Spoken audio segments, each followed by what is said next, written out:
round of applause, welcome them on stage, and ask questions. There are prizes at the end, even if it's not Swarovski's. That's where online shopping's going. And we're giving it that extra lift. With a platform that brings everyone together. Brands, agencies, retailers, and publishers united around a common goal. To put the joy back into shopping. Delighting customers and elevating the experience. With Criteo, every decision, every step taken is for the love of commerce.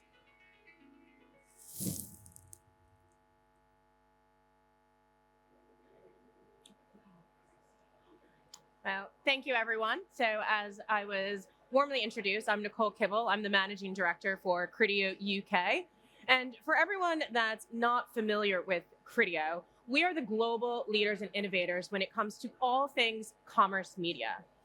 Retail media gets a lot of attention today, and the opportunity in which brands and agencies want to access third-party retailers. But it's really important to think about the power of that and how that can go even deeper through the strength and informative nature of commerce transactions and audience data. And that's what we're here to talk about in terms of how it really transcends what a lot of the conversations we hear about today in the context of retail media, but really about how it's transforming the way we think and activate and plan media today. Criteo is a business that's really had commerce at the heart of its DNA for 20 years now. We work with thousands of retailers, publishers, and so forth, and really connecting those dots in terms of not what people might browse or consider, but actually what they buy, and really feeding into those patterns of behavior. And part of that is partnerships worldwide through 24 different offices worldwide, multiple countries, and really understanding those unique dynamics that sit across countries, most importantly, verticals as well. And what's becoming incredibly exciting is how the luxury space is transforming in terms of commerce media and connections with consumers today. So I'd love to welcome to the stage Chloe Hanisko, the Global Performance Marketing Manager from Swarovski, to talk a bit more about how this has come to life with the Criteo partnership. Yeah. So welcome, Chloe. And I don't know about you, but I'm incredibly grateful we are not having this chat yesterday. Oh my God. When it was a billion degrees. So I feel quite relaxed. So just tell us a bit more. I'd love to hear a bit more about your background and kind of what makes you so well-versed and really leading what is a transformative moment for Swarovski. Yeah, for sure. So I have worked in the digital space for 11 years and in the luxury space for 4 years across both the US and the UK. And I started my journey in the affiliate world, which is kind of a very much smaller world than display programmatic side of things, but I've expanded my remit to the display side of things at Swarovski. And it's worked really well because both of these have the same sort of learnings that you can take from campaigns that we can apply then to the different channels. And yeah, it's been a great experience so far. Awesome. Well, tell us about Swarovski. So what's making it an exciting and equally daunting moment right now for the business and how you're approaching marketing? Yeah, so Swarovski is an old company. We've been around. This year will be our 130-year anniversary, which is very exciting. Stay tuned for some fun things we'll be doing for that. But even as an old company, we're still incredibly innovative, be it with our products, our talent, and our digital marketing. We're incredibly data-driven, so any decisions that we make are made off of the back of data that we're getting from our partners, getting from internal statistics, anything like that. But the best thing about that is even with being data-driven, it means that we have the opportunity to fail at Swarovski, and we can learn from that. And our senior leadership is fine, as long as you can tell the story as to why you made a decision, what steps you took for it, what the outcome was, and then you can share it internally on what the learnings were so everyone can learn from it. It gives you the opportunity to test new things that I've never had the opportunity to test at other companies. Yeah, and that's definitely one of the common things that stands out for businesses that have longevity and stay successful. It's the notion of fail fast, try, but also equally learn what worked and what didn't. So luxury, of course, is highly unique. You know, what you might do or how we as Criteo thinks about our partnerships with a grocer is going to be very different of how we might think about a luxury. So how does working for a luxury brand uniquely shape your approach to marketing, planning, measurement, and where does the channel and the creative come into play? Yeah, so the number one thing for luxury that we always have to keep in mind is brand safety and tone of voice. We want to meet our users where they're shopping, but it needs to be in a place that is aligned with what our brand values are and aligned with the tone of the voice of the company overall, especially considering that we're both online and in store for things. This, of course, does have to marry with our ROAS targets that we have for the performance marketing channel, which can always get a little bit iffy there. But on the creative side, we work so closely with our creative team. Like, it's fantastic. Weekly calls with them. We share data back and forth in terms of what has been working, what hasn't been working, what the top click-through rates are, top ROAS, bottom ROAS. So they can then adapt creatives off the back of that. We also, of course, that goes with like, have some conflicts with it sometimes. So we're currently doing a refresh of our retargeting for creative with you guys. And dear God, I've never had so many conversations about the color of a CTA button. It's just absolutely ridiculous. But yeah, we're constantly looking to kind of evolve our creative and elevate it, especially as we're looking towards Gen Z and attracting them into the brand, which I'm sure a lot of companies are doing right now as well. So we need to make sure we're meeting them where they are, be it TikTok, Meta, alongside our normal retargeting that we do with you guys. And we're constantly looking to adapt our creative as well with our creative team. So we're looking into next year already, where we're reviewing what competitors are doing, seeing how we can bring it into what we're doing and making our ads more engaging, more fun for the user, and a little bit more gamified so they're more interactive. Yeah, that definitely speaks to the Gen Z. You could say Z. We can say Z. We can say Z. You know, how do you gamify it? How do you reach them where they are? I mean, that's really going to build longevity, because in my role, you know, speaking with more traditional businesses as well, sometimes it can be that conflict internally where that long-rooted DNA that they have in terms of the channels and how they speak to the shoppers, they don't want to disrupt that, but it's to the detriment if you're not winning those new shoppers at the same time. So it's often a tricky thing, but it sounds like you guys have been really thinking about it in the right way. So, which kind of brings into some of the initiatives that you guys are doing. Tell me a bit about Lux Ignite. What ways has that strategy completely disrupted the traditional playbook? Yeah. So Lux Ignite, it is a strategy our CEO Alexis brought in when he joined in 2022, and it was a complete brand refresh and a way to elevate the brand and showcase our products and make sure that we're putting the customer first in everything that we do.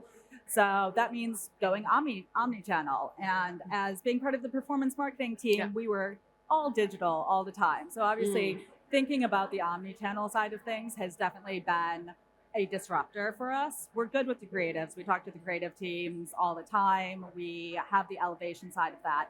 But we're now looking at how can we pull omni-channel in even further. So first party data, retail media. We want to meet shoppers where they're shopping and allow them to shop online, in store, buy online, pick up in store, basically anything they want. We want to make sure we're supporting that.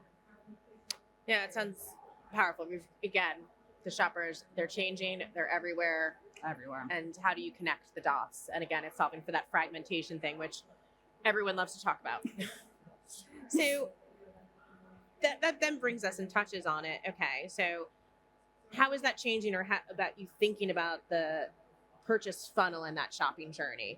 And how is that influencing the go-to-market strategy that you guys have? Yeah, so initially performance marketing was always very focused on the lower funnel side of things. So we had a set ROAS for everybody, and we just wanted last click conversions that we could measure easily. But as we're elevating the brand and we're getting more data in, we're definitely expanding off the back of that. So we have been working hard on trying out new channels, be it online video, Meta, TikTok, all with Criteo, which has been fantastic. Even with some of the social stuff, we do have a separate social team, but this is an additional add-on for it that we're supporting them. And yeah, it's been a wild ride. Online video has been a really big area of expanse for us. We started in 2024 and we're now probably across 15, 16 countries, which is about half of the countries that we support. Yep. We're seeing really strong performance off the back of it. And then for Meta and TikTok, these are smaller tests that we're doing, but testing is key for us. So we just want to make sure that what we're doing makes sense for the company. But I think the number one thing that we've learned from going full funnel is that not all channels are equal. So we can't allow everybody to have the same ROAS. So we started applying upper funnel channels will have a lower ROAS and lower funnel channels will have a higher ROAS applied to them, which means that we can invest more into the upper funnel side of things without having to worry about meeting an unrealistic ROAS target for them. We've also worked on expanding this to different countries because we recognize that not all countries are the same in terms of investment. And some areas, it's just more expensive. You're going to have to spend more to get those users through the door to your site and shopping. Yeah.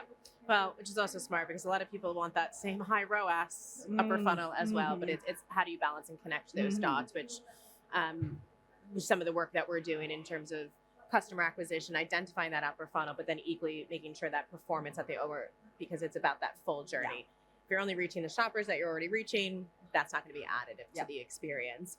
How has that commerce data, so that I kind of just touched on, helped to kind of drive some of this in terms of, you mentioned data, that you mentioned the data is informing everything. Can you tell us a bit more about that?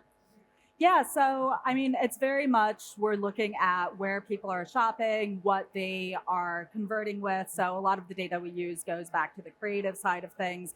And the thing I'm most excited for is the first party data that we're going to be pulling through into Criteo, because it allows us to really target users a lot more closely, and it makes it a lot more personalized as well. Like, we know that shoppers want the personalization side of things, and seeing the same ad everywhere is just, it's not working in the world that we live in. So being able to then identify somebody who has maybe shopped previously in our crystal department, but could move over to be a Swarovski created diamond user, and being able to apply that data and really target those people, or even using it to drive people into their favorite store.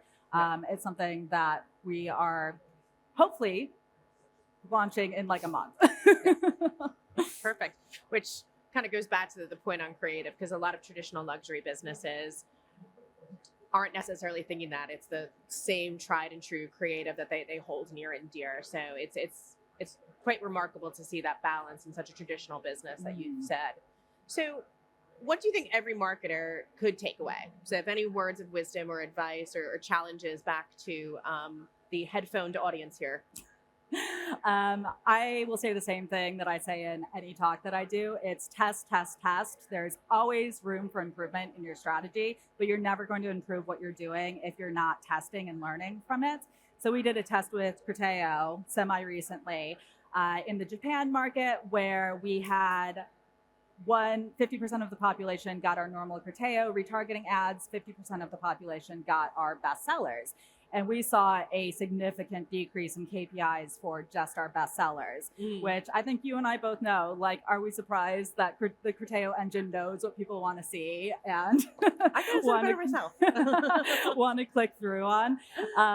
But it was a good learning, and we can take it away internally. We feed it back to the market. We feed it back to people internally. And then when you get pushback on your strategy, you have the data to back it up.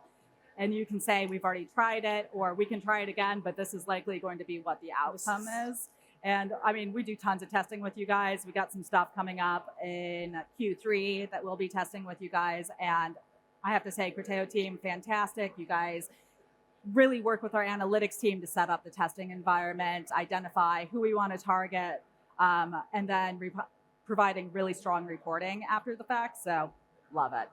That's great to hear. And I think it just speaks to what I mentioned at the start of this, which is it's the power of the commerce data and letting that drive the planning, the components, the measurement, because it's really going to hit in terms of, again, what do people buy?